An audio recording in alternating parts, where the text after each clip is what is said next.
everyone, and welcome to another exciting episode of Talk On with Seun. I am your host, Seun Quadri, aka Seun. And today we have a very, very beautiful guest in the house. But I would, as usual, I'm not going to tell you about the person until you meet the person yourself. So don't go anywhere, and when we get back, we will be meeting our guest live in the studio.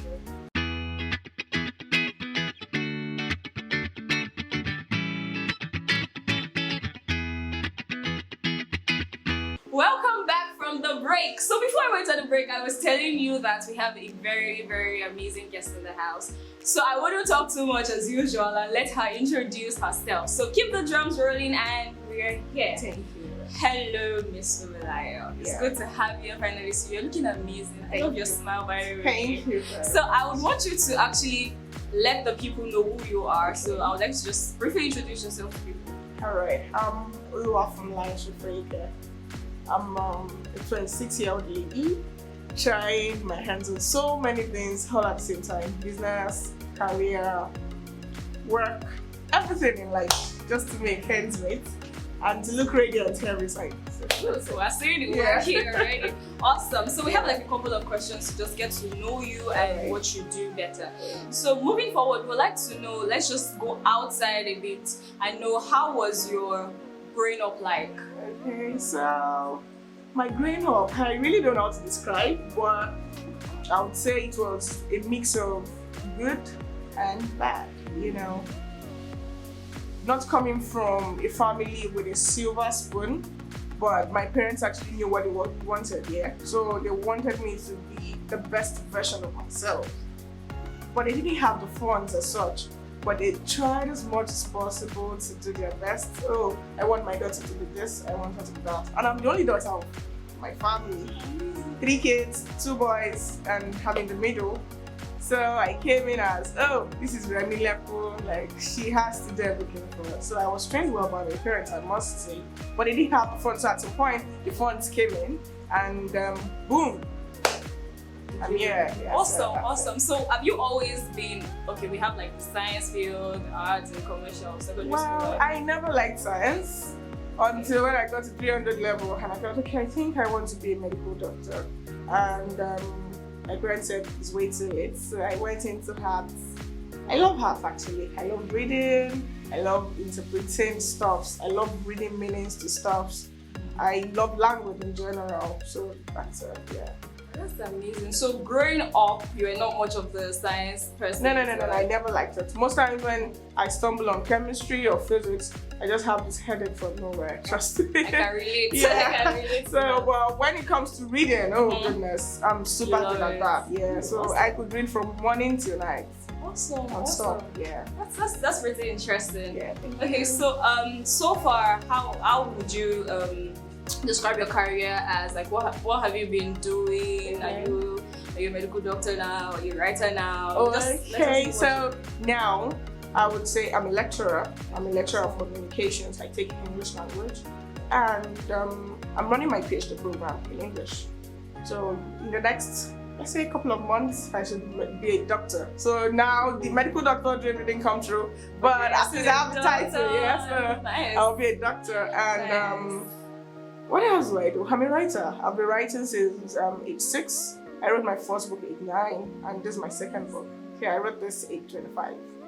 Amazing. Yeah. Wow, so this is like a young dream going up, Exactly, writing and yeah. all that. Awesome. Well, it's very interesting to know that. I feel honored. I'm sitting beside a PhD holder. Come on. That's awesome. That's good to know. Thanks. Okay, so lecturing for you started immediately you finished? Yeah, immediately I finished my master's at age 22. Yeah, so I finished my master's at age 22.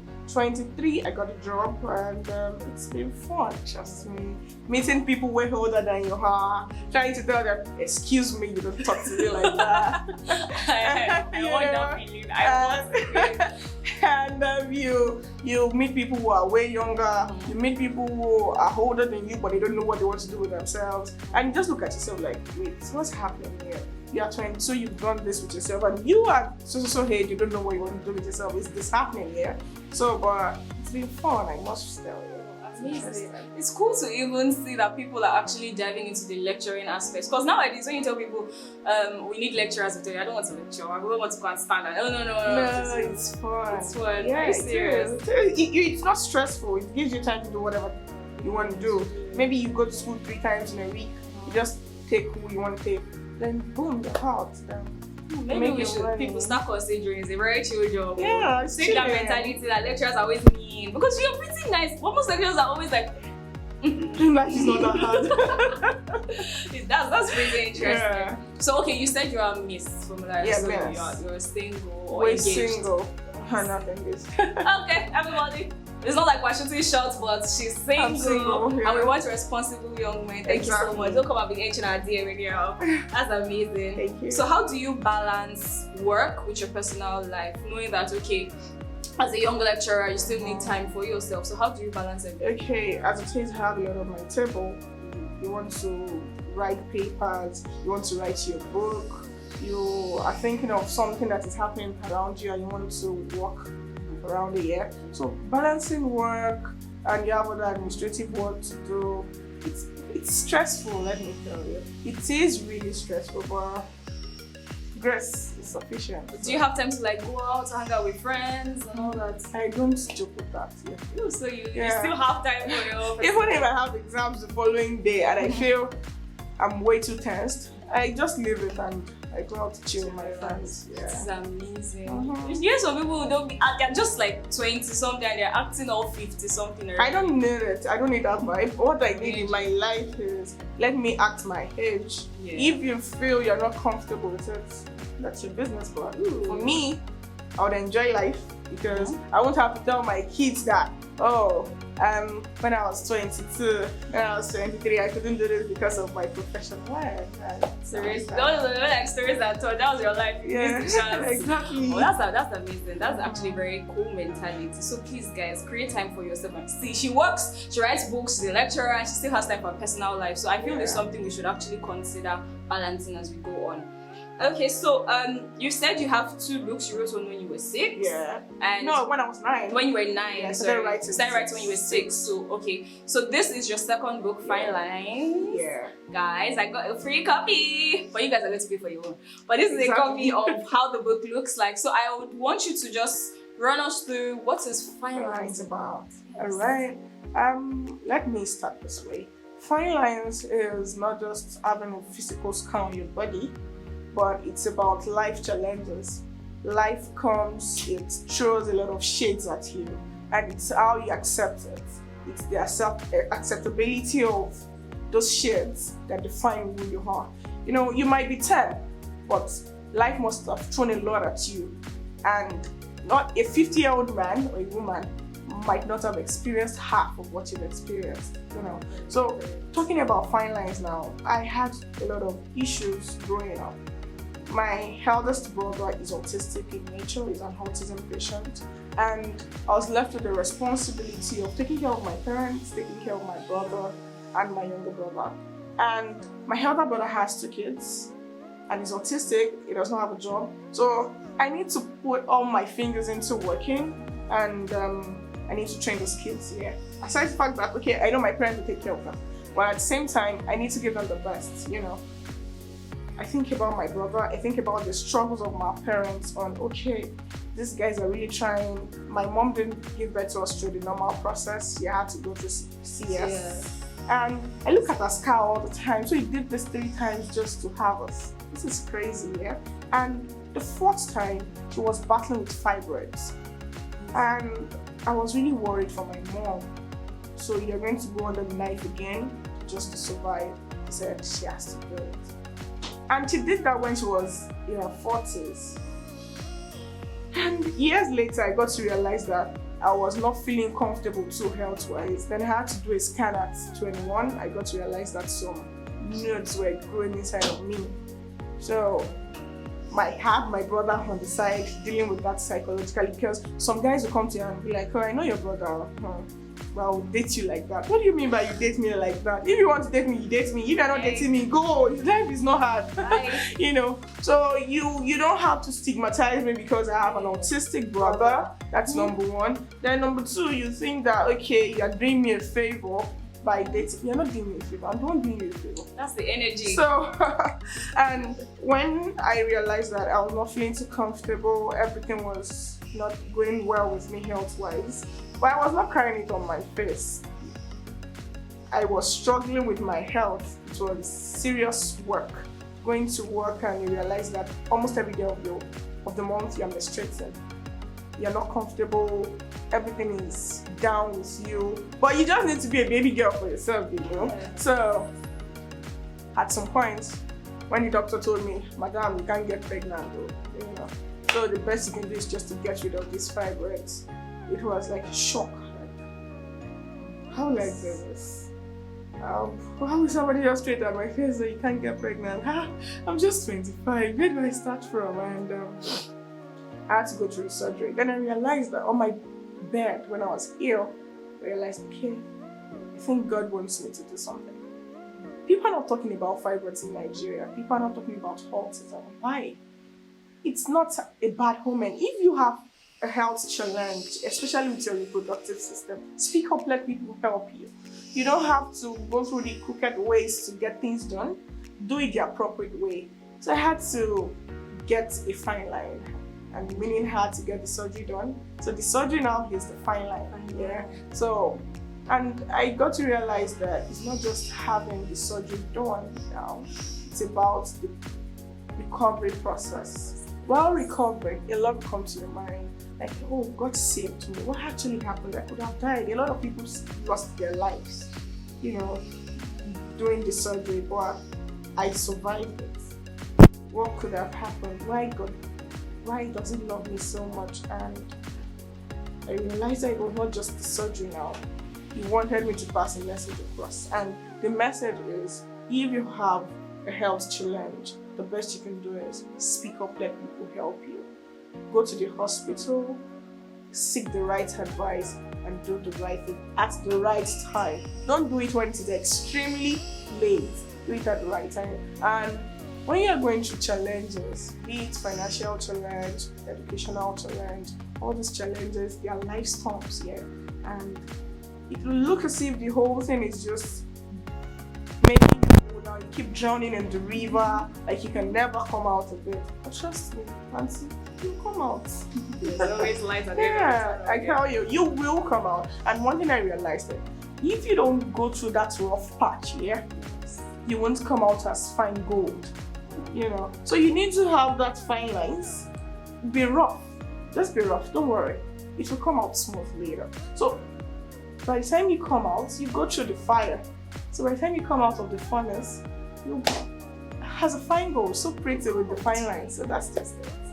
God, this is powerful. So guys, when you read this book and you're wondering what it is, come back again and watch this video and understand why you need this book in your life. I have my copy here and it's amazing because it speaks to reality. This is actually something people face. Even I personally, I have my rough moments and it feels like I've reached the end of the road. Let me just die. I'm tired. But I feel like this will actually help shape people's mentality. Learn to speak out when you have issues. Don't keep it to yourself. The fear of being stigmatized, or people will say, oh, you're this girl that has this. She had a lot to deal with and then she's here pretty. She's fine and living her life. So I feel we should learn to talk to each other and please get this book. I'm begging you. Please get this book. It's amazing. Thank you so much for speaking out for people and to touch people's lives. I pray that God keeps using you. Amen. So moving forward, while writing this book, what were the challenges you had emotionally now and every other?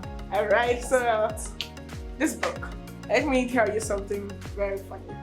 I would say I had this title, Fine Lines, came to mind sometimes in June 2020. It was in the dream, you know. And somebody was just speaking to me, do this, do that, this is what you're going to do. And when you do it, you realize that things will work for you. Like, how would that happen? What do you mean by fine lines? But I just woke up and I wrote down fine lines.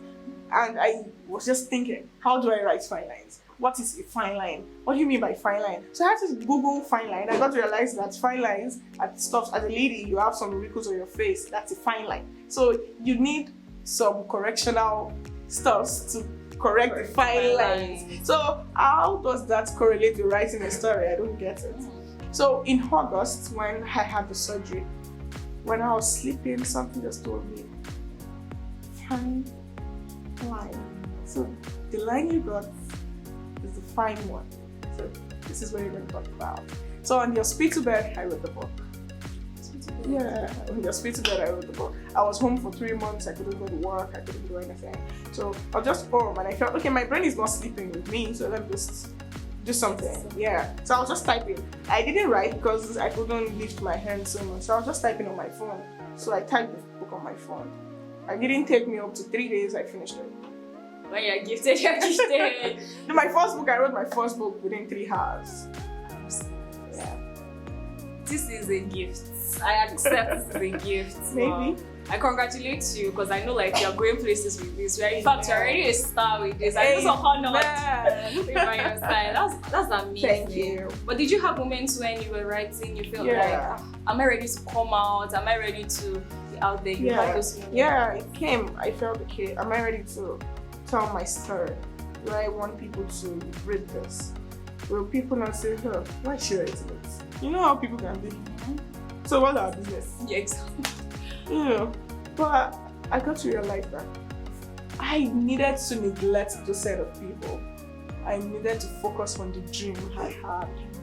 At some point I wept while writing the book because it was so emotional for me. It was a lot. You know, being on the hospital bed, I was not healing the way I was supposed to. You know, on a normal day when you go to surgery, under 6-7 weeks, you should be able to walk yourself, do some things yourself. But I was not doing those things myself. I needed help at every point.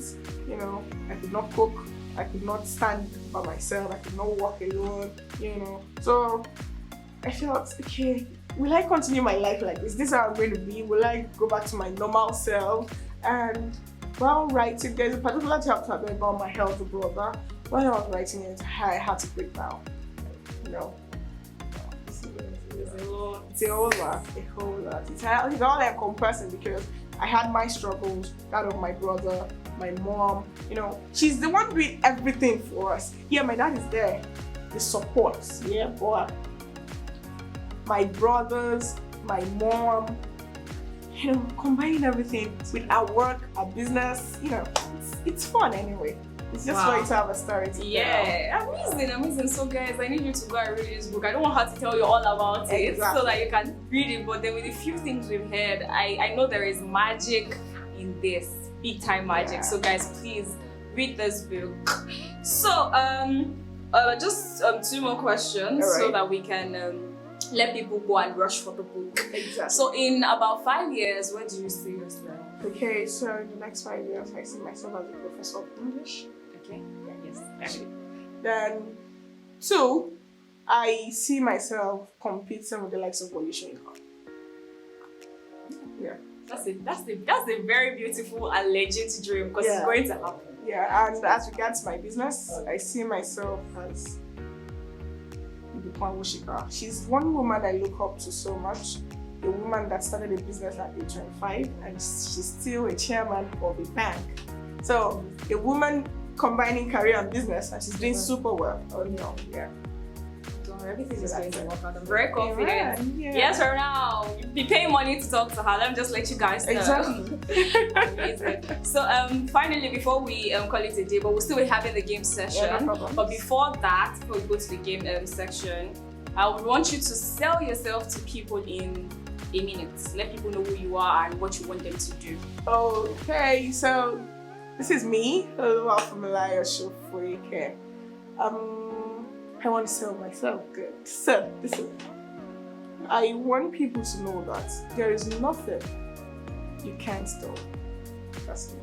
Once you put your mind to it, you will definitely do it. I put my mind to doing this and it works. Though sometimes things will happen along the way. You might feel dejected. Let me use that word. You might feel this is the end.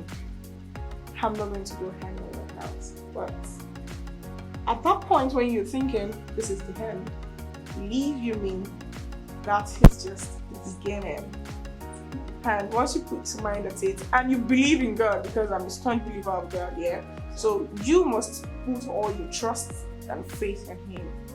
Once you believe in God, you would go places. You will travel. Not just go places, you will travel. So that's it. Yeah. Awesome. It was lovely to have you. I know you. I hope to still have you right here in the studio some other time. Yeah, no problem. Don't see right now. And I hope to see more books from you too. Of course. God's grace. Yeah. Alright, thank you so much. So that is it for today with our lovely guest. I hope you guys were able to learn a thing or two or so many things. And I want to remind you to the magic in here. I want you guys to read it and build yourselves, build your confidence, and know that whatever it is, you are not alone. So when we get back from this break, we'll be going to the game session. Don't run away, call your friends and family and sit there.